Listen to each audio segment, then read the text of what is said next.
Are you having humidity or condensation issues in your home? It could be the water vapor in your house, but where is it coming from? Let's talk about it.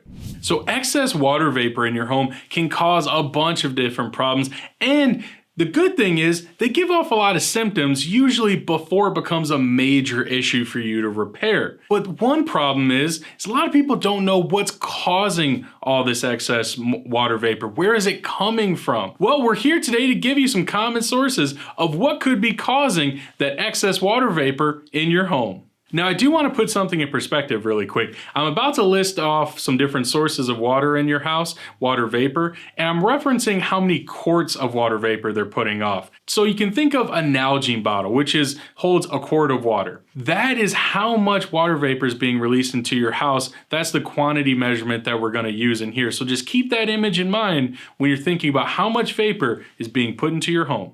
Believe it or not, construction materials in the first year can give up to 40 quarts of moisture per day. Now, one thing that could be surprising is construction materials itself, such as wood, plywood, 2x4s, framing, all different things like that. Construction materials alone can give off up to 40 quarts a day of moisture. Now, so again, if you've just remodeled your house or added an addition or something like that, or if you've brought materials into an area of the house to work on a project, this can be releasing a lot of moisture into the air. So now let's go into some less common things. One fairly obvious source is standing water in your basement. So of course, if you have a flooded basement for whatever reason, that will release up to 30 quarts per day. Even if your basement or crawl space is damp but no standing water, you can be releasing up to 25 quarts per day into the living space. If you have a wood burning stove, bringing 1 quart of firewood into the home to dry out can release up to 16 quarts per day.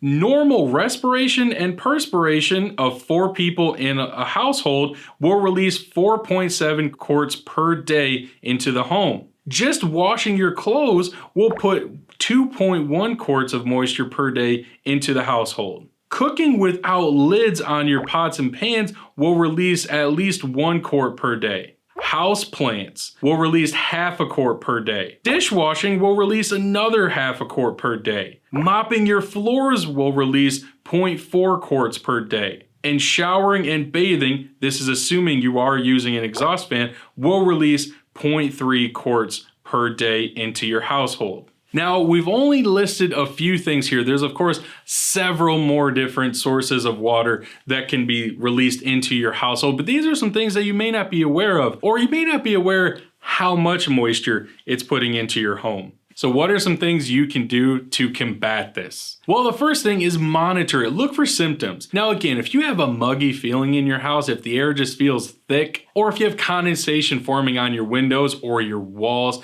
different things like that, these are all signs that you have excess humidity inside your home. You want to make sure you're monitoring all of these things. One thing that can help is establishing your building envelope and making sure your HVAC system can properly handle what's going on inside your home. Now, this potentially could mean that you have to add a dehumidifier in your home or to your HVAC system. That is kind of on the one end of the extreme. It's like a worst case scenario, but your home may call for that. You have to monitor your lifestyle. Now, one thing that could be in between as a mild fix is using exhaust fans. Now, if you have bathroom fans that are exhausting to the outside of the house, as they should be, or a range fan that's exhausting to the outside of the house, you can use those fans as an exhaust port. If you have excess humidity, make sure you're using those. That is an easy first step for your home to reduce the amount of humidity inside the home. Or if you have some of these sources that we've listed here today, for example, if you have